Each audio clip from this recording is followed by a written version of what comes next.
حضور کے مسکرانے کی بات سنا دوں. یوں مسکرائے جان سی کلیوں میں پڑ گئی، یوں مسکرائے جان سی کلیوں میں پڑ گئی. حضور مسکرائے تے کلیاں وچ بھی جان پہ گئی. یوں مسکرائے جان سی کلیوں میں پڑ گئی،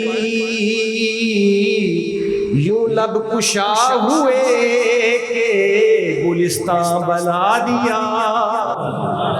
حضور کے ہونٹ کھلے تو یوں سمجھ لے پھول ہی پھول کھل گئے.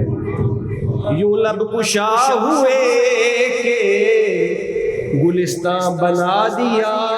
یہ وہ گل ہیں کہ جن کے بارے میں اعلیٰ حضرت نے کہا تھا وہ گل ہے لب ہائے نازک ان کے، ہزار جڑتے ہیں پھول جن سے، گلاب گلشن میں دیکھے بلبل یہ دیکھ گلشن گلاب میں، گلاب گلشن میں دیکھے بلبل یہ دیکھ گلشن گلاب میں.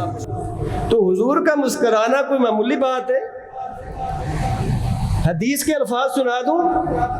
حضور جب مسکراتے تھے اذا تکلم روئے کالنور یخرج من بین ثنایاہ، فرماتے ہیں جب حضور مسکراتے تھے نا تو آپ کے دو اوپر والے دانت اور دو نیچے والے دانت تھوڑے تھوڑے نظر آتے تھے، اور آپ کے دندان مبارک سے بھی نور نکلتا تھا، آپ کے دانتوں کے اندر سے نور نکلتا تھا.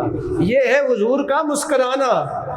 اور یہ مسکرانا ہے تو پھر حضور کا کھلکھلانا کیسا ہوگا؟